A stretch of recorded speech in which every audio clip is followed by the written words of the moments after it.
time for some more of that Chernobyl guy. Specifically, you versus literally Chernobyl. Could I, as a nuclear engineer and formerly licensed senior reactor operator, save Chernobyl? For those of you who don't know me, I'm Tyler Pulse. I'm a nuclear engineer with over 10 years of experience in the commercial nuclear power industry.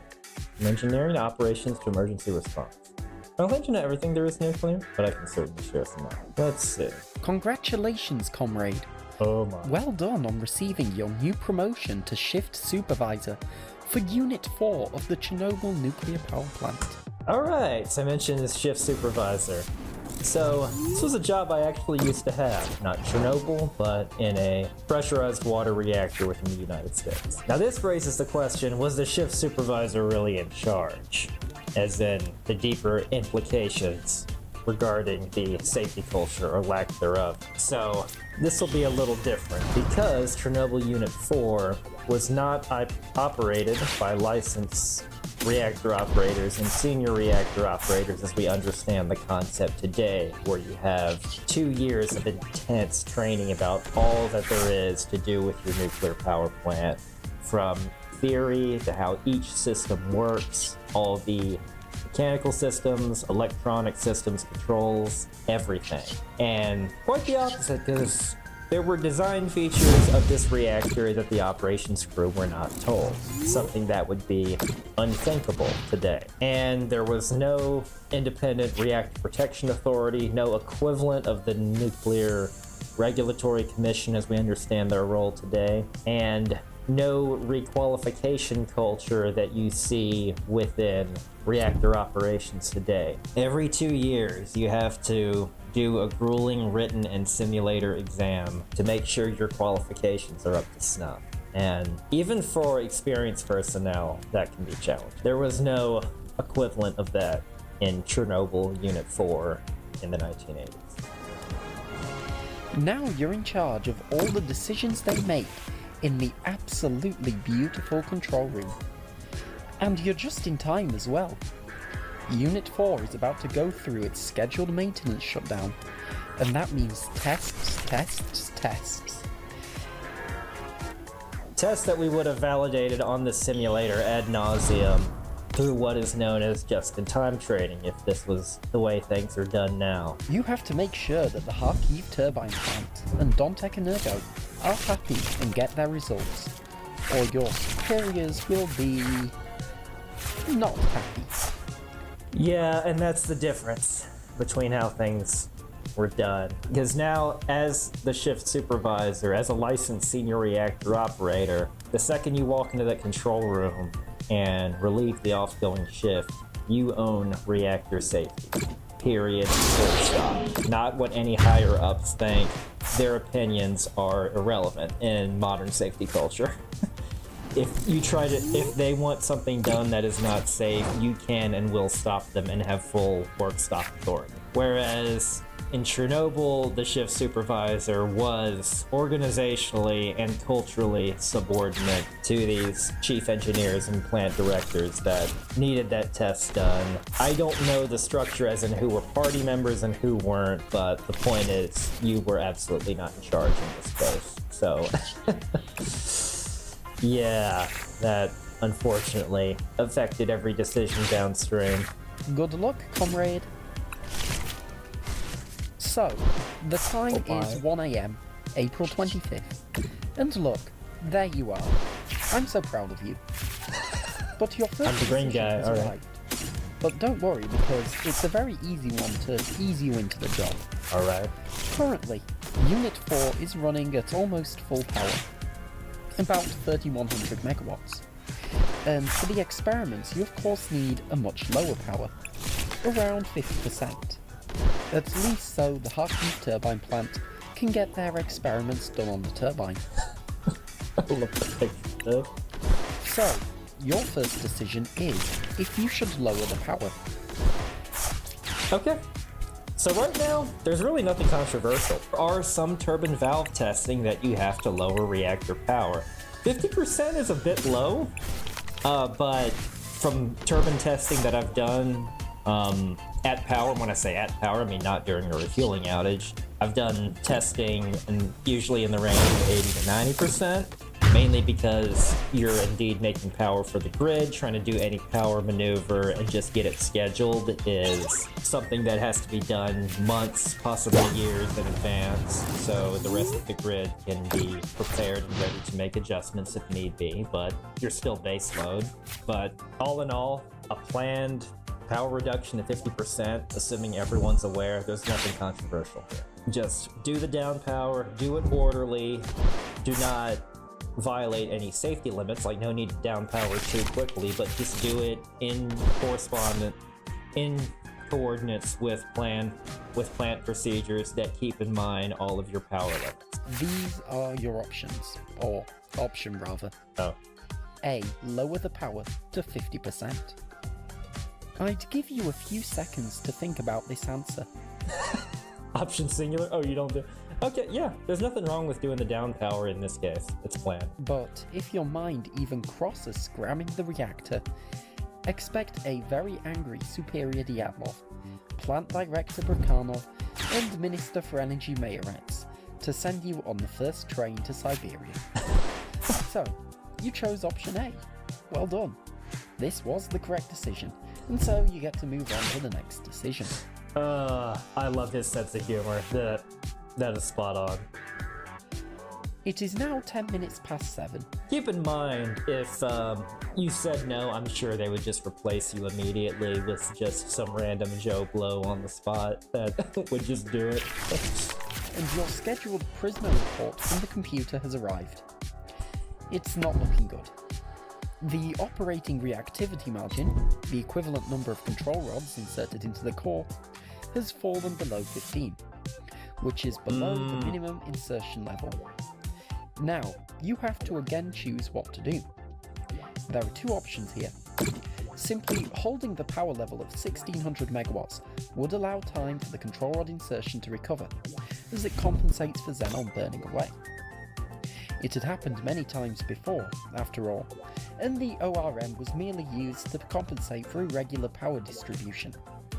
Even Nikolai Fomin, the chief engineer, has given you permission to not shut down.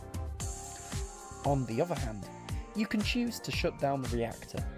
After all, you've violated a safety parameter, and regulations stipulate that if the ORM falls below 15, you shut down the reactor. So, here are your choices. A. Hold the power at 1600 megawatts until the final power reduction before the experiments. B. Shut down the reactor. Alright, so a little bit more background information here. So this operating reactivity margin, it is literally how much shutdown capability you have left. The modern term that you use for this is called shutdown margin. Now, being highly trained on the concept of shutdown margin today, I would immediately shut down the reactor. Choose B. And this isn't because I know the future and I know about the Chernobyl disaster. This is, you have violated a safety parameter, and as a senior reactor operator licensed person who is in charge of the operations of the control room, I am personally responsible for reactor safety. And honestly, if this is something that we saw coming, that the reactor was not just outright violating shutdown margin, but approaching the point where it looked like we might violate shutdown margin, we would shut down the reactor earlier, before we hit that point. That is what is taught today. If it looks like you're not going to recover something, you put the reactor in a safe condition, rather than just sitting and waiting until you hit the point of no return or the point of violation. And no test result is worth any margin erosion for safety. However, there's a little bit of hindsight at work, because reactor operators were not trained on this concept the way they are today, because they were not taught that shutdown margin depletion meant loss of a reactor trip or reactor scram to do what it is supposed to do, and that rod worth wasn't lesser, it was also dangerous when promptly reinserted because of the Chernobyl design flaw of the graphite-tipped control rods. So, realistically, I would go with option B, but I can understand why the operators at the time went with option A, due to the lack of training and lack of transparent knowledge about shutdown margin and the fatal flaws within their rod control system. I will give you 5 seconds to choose. Okay. I cheated by pausing it for longer than 5 seconds, but yeah, B. If you selected option B, then congratulations, because you made what scientists in 1986 consider the right choice. Yes, your bosses are now very angry with you, but you followed procedures and safely shut down the reactor. But if you chose option A, I can understand as well, as would virtually every single other person in your position, because you were lied to. Operating reactivity margin is of course not a simple power distribution compensation, but an actual emergency system.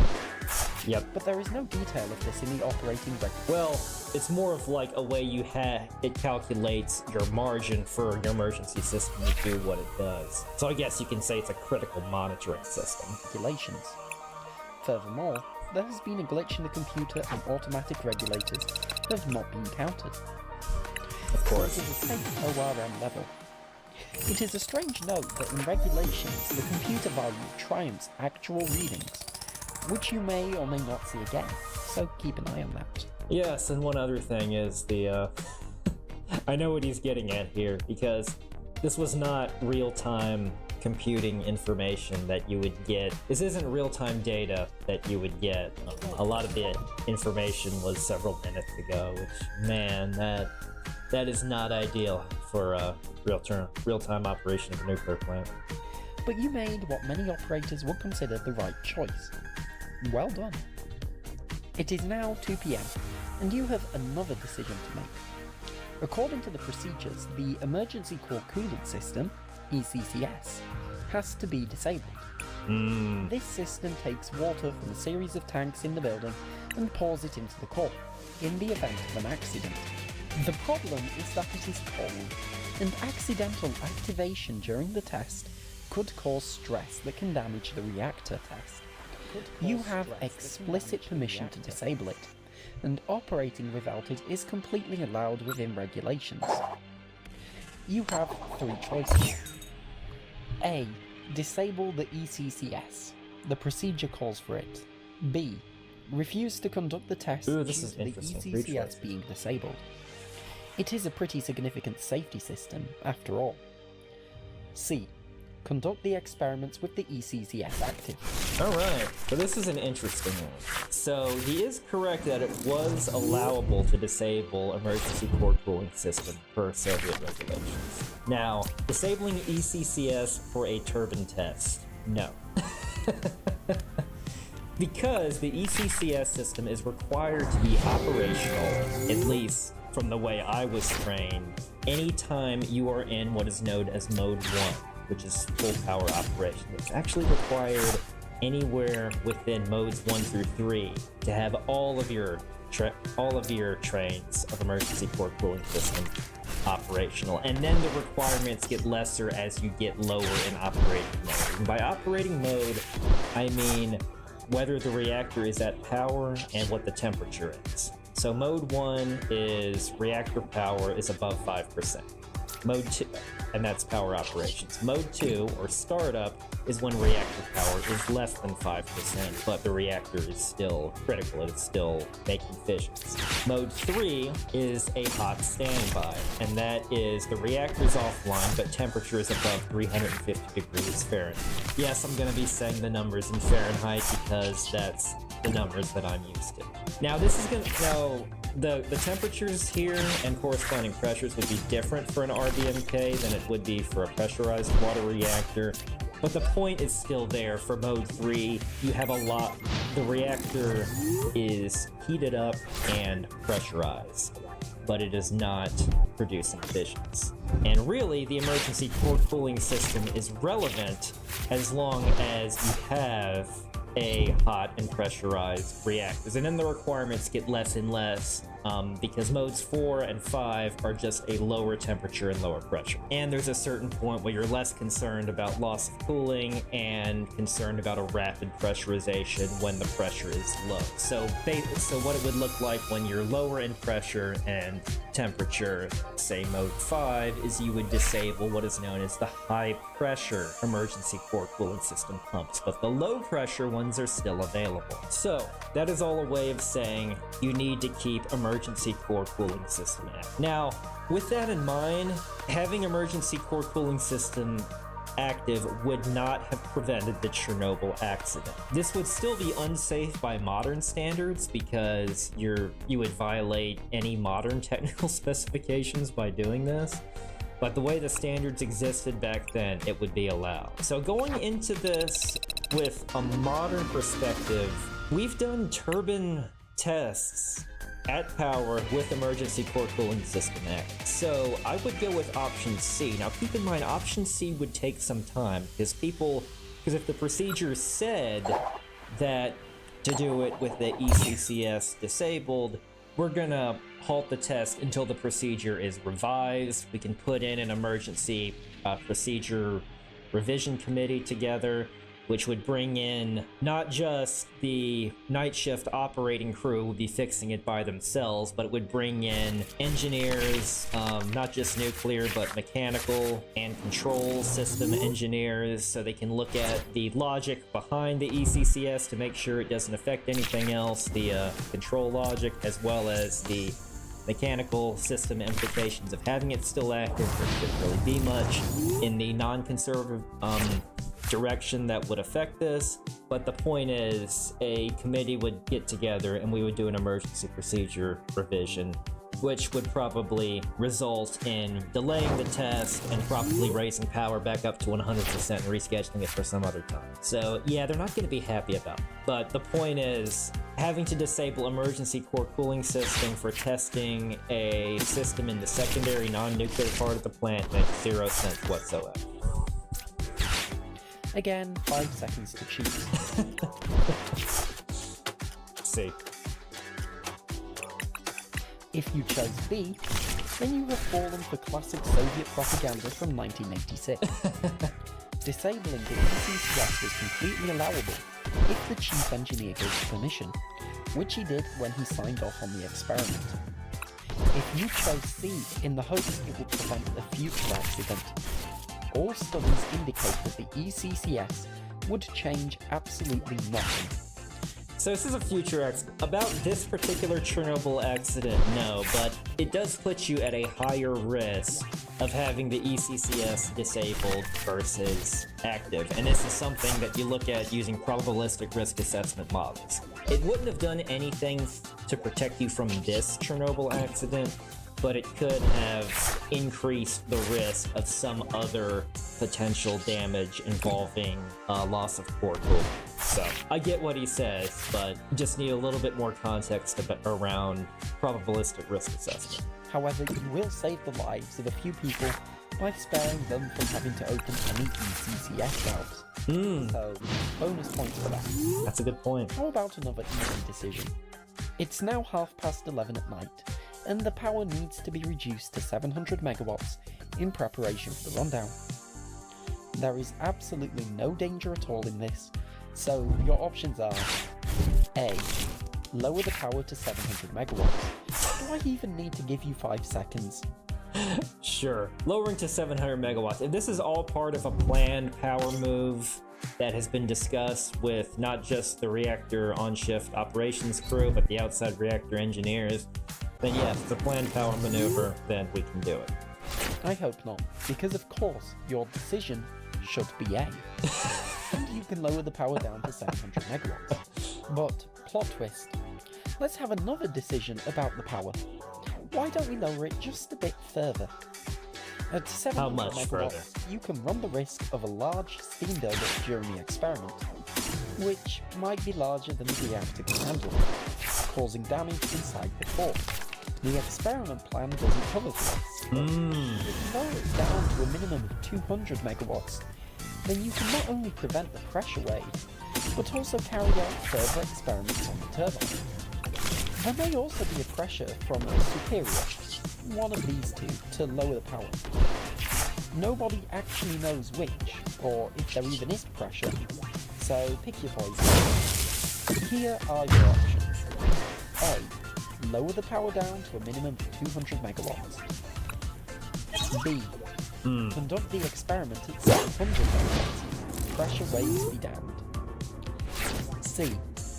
Shut down the reactor and abandon the test. Now this is where things get interesting. So knowing what I know now, 200 megawatts is not safe, because there you're going to be entering the Xenon pit, and you would never do that for a non-safety related test, and this is not a safety related test. I've heard a few people say, not the Chernobyl guy, but a few other sources that reference Chernobyl, I think it was brought up in the HBO series, talking about this as a routine safety test. It's not a safety test in the sense of nuclear safety. Nothing involving the turbine coasting down is nuclear safety. The turbine's safety-related function is to trip offline when desired so the reactor can be safely shut down. That's it. So, we already mentioned that 700 megawatts was not good, and 200 megawatts is even worse, so we're going to need to shut down the reactor. Option C. Because RBMK reactors are unstable, specifically with xenon at low power. And less than 700 megawatts, the positive void coefficient is going to be a dominating reactivity factor. Now, I'm not sure how much training was done at the time. It's possibly 200 megawatts was known as safer. I put this in the most amount of quotes, strictly in the context of the turbine. So yes, it's safer in context of the turbine, but more dangerous in the context of the reactor and how neutrons work. Yeah, not sure how much of that was communicated to the operators. I'm thinking not very well, but go on with C. 5 seconds to think.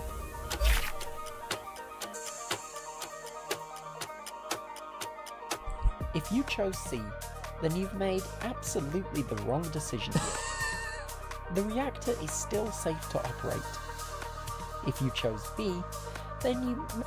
yes, safe to operate. Yes, and the Titanic was unsinkable. May be able to just get away with it. In the event of a shutdown, steam can be dumped from the reactor straight to the condenser through the BIUK. However, this will still give the reactor a pretty tough run, and it will... Yeah, so what that does, all that is the steam dump. It bypasses the turbine. The only thing it really affects is the turbine. and the steam that's not going to there. It will be a lot harder to control than option A, which was assessed by operators and scientists as the correct decision, and seems to be the norm for operating these kind of experiments historically. So, let's proceed with... That doesn't mean it was actually safe, though. option A, and, oh dear, power has dropped to 30 megawatts. Yep. This is very close to shutdown, and yeah, that really is. And now you know why it wasn't safe. Low to conduct the experiment on the turbine. Xenon is now beginning to accumulate in the core, redistributing the power gradient, which will make the reactor harder to control. However, you can mitigate this if you raise the power quickly enough. On the other hand, you can shut down the reactor completely, thereby ending the experiment prematurely. So, to recap, your options are A. Shut down the reactor. B. Raise the power to 200 megawatts. Alright, if you've gone to the point where you did a planned maneuver to 200 megawatts, and you're now all the way to 30, you have crossed the point of no return a while ago. The reactor is poisoned, power distribution is going to be unknown at this point, rod insertion is going to be dangerously low, and the laggy instrumentation we have is either lying to us or simply incomplete. So every instinct and everything that I've been trained on is trip the reactor and stabilize. Of course, at this point we would have been done a long time ago, but now we're getting into the point where we've already significantly diverged from how far you would actually take this, or any nuclear engineer or licensed senior reactor operator would have taken it this far. So we're kind of just doing this for fun at this point. But yeah, when you're at 30 megawatts unintentionally, you trip the reactor and stabilize. Hey. If you selected B, you made what is considered the correct decision. Dependent on a few variables, that neither you nor anyone can really know. If control rod insertion is at a safe level, then it is completely the right decision. As the power levels were safe at the last calculation, then we should assume that safe levels are still present now.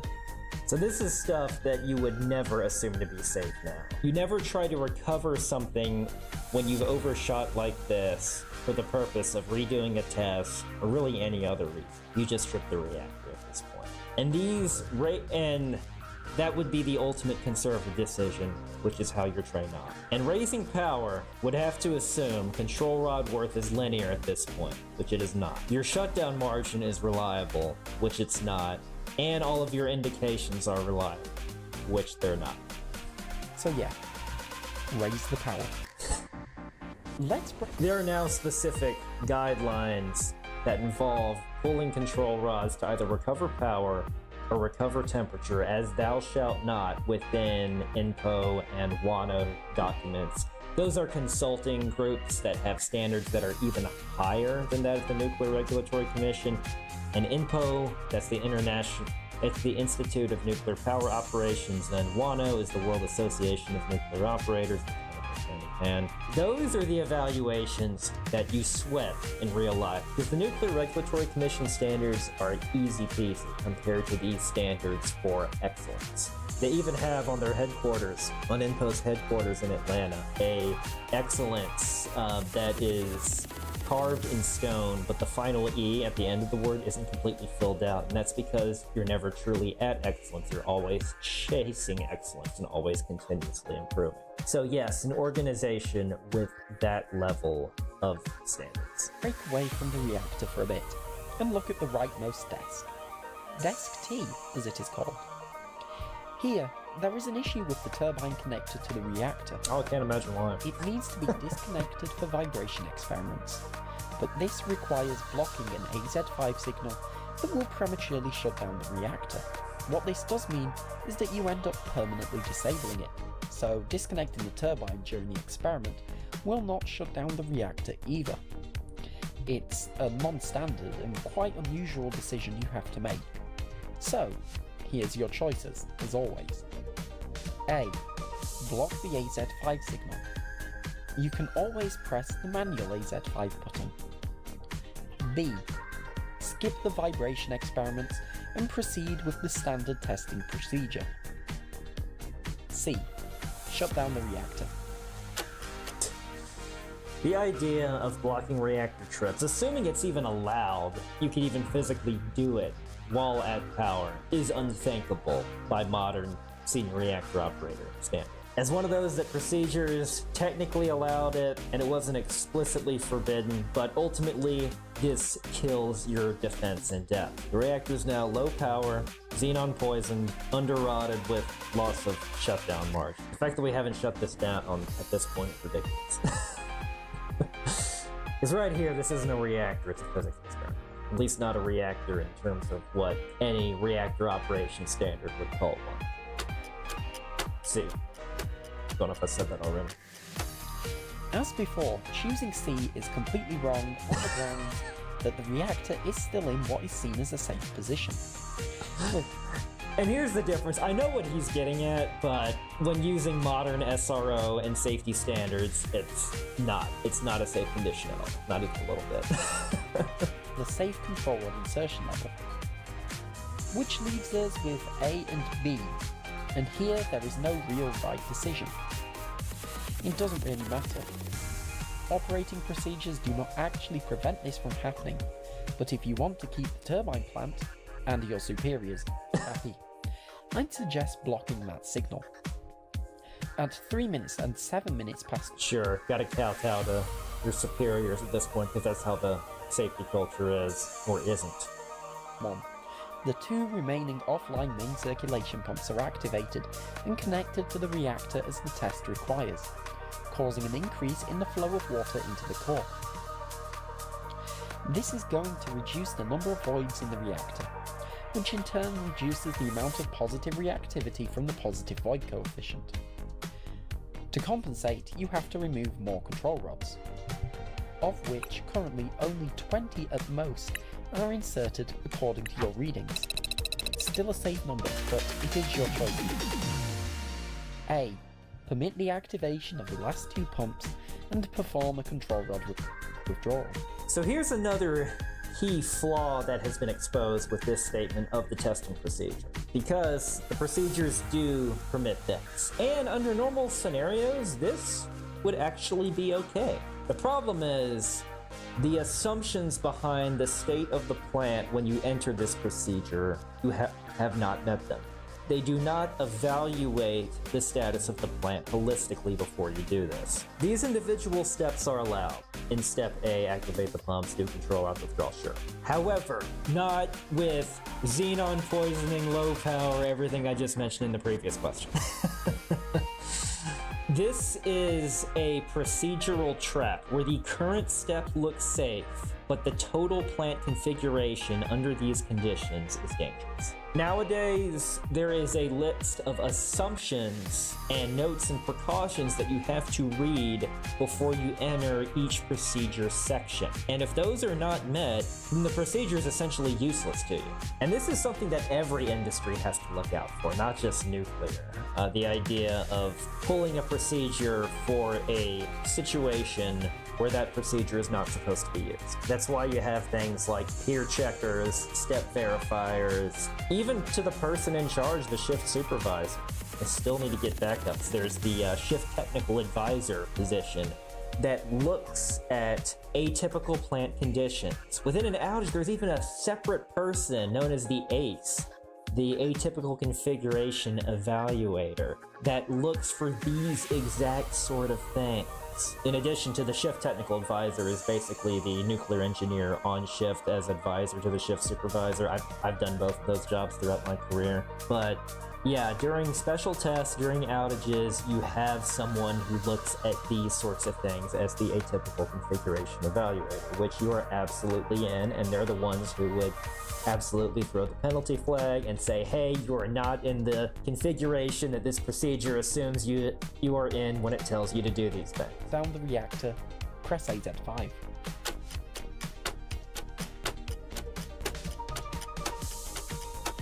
Of course. Did I say B already?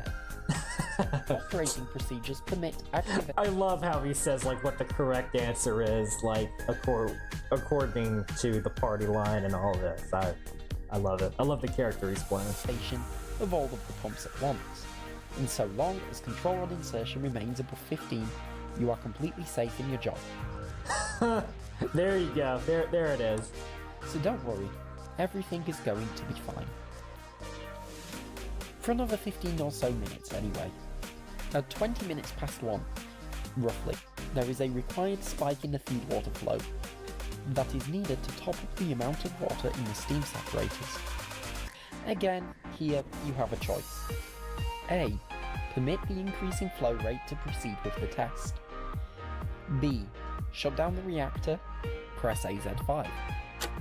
This is essentially the same thing as the previous question. Under normal conditions, A is fine, but in the situation, the scenario that you're in, it's not.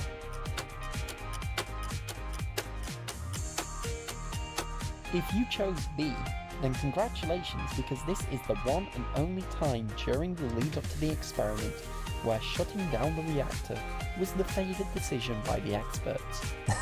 But if you chose it, you'll still probably lose your job. Yeah, and that's just it. In this scenario, you would be terminated, and termination's probably worse than just losing your job. It's impossible to know in the control room what the live control rod insertion is. However, you can probably estimate from the current withdrawal that it is below 15. And, as regulations say, an ORM below 15 requires the shutdown of the reactor. It is indeed below 15, as we know from the surviving data, but unlike in the HBO miniseries, this information will never be transmitted to the control room. Yes, thanks for referencing that. But yes, you absolutely shut down the reactor here, and even earlier on the way. There's nothing wrong with doing it earlier. I know he mentioned about like doing it wrong per some after-action experts. However, what you're trained on in the nuclear industry, if it looks like you're not going to be able to recover it, you make the decision. and in this case, you clearly won. But at this point, cold feed water still produces voids. The core reactivity is still in a configuration where it would not go prompt critical upon insertion, and you would have one last controllable transient at this point. Without this data, shutting down the reactor would probably result in you losing the job, but it is the right decision. The plant would live. It is also the absolute last time you will be able to shut down the reactor safely, as the cooler feed water collapses the voids and lowers the temperature of water at the inlet, not preventing the positive scram effect, but preventing the flashing of water into steam that led to the ultimate runaway. Once this was done, it would be time for the experiment to begin. This disconnects the turbine from the reactor and begins the coasting down of the turbine. The U, A, proceed with the experiment. B, shut down the reactor.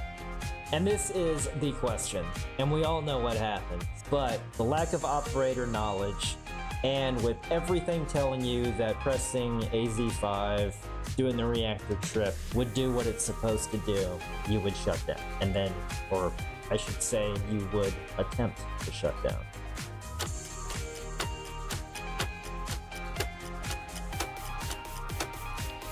You probably guessed here, but shutting down the reactor is the correct choice. However, even if you chose A, then shutting down the reactor would normally happen anyway. Yeah. Even if you chose B, the destruction of the reactor is inevitable. In reality, lacking concrete information on the control rod insertion, the operators chose A. And last but not least, 1:23:40, the experiment is now complete. There is only one decision here. A, press AZ5. Yeah, there No it is. time is needed to think about this, and we all know what the ultimate fate of the reactor is. This video was inspired by a largely secretive report by the All-Union Research Institute for Nuclear Power Plant Operations, which itself came from several collected reports by the operators on shift during the 25th and 26th of April, and was assessed by a plethora of nuclear experts. But I also hope it shows you that everything the operators did that night was ultimately justified in their opinion.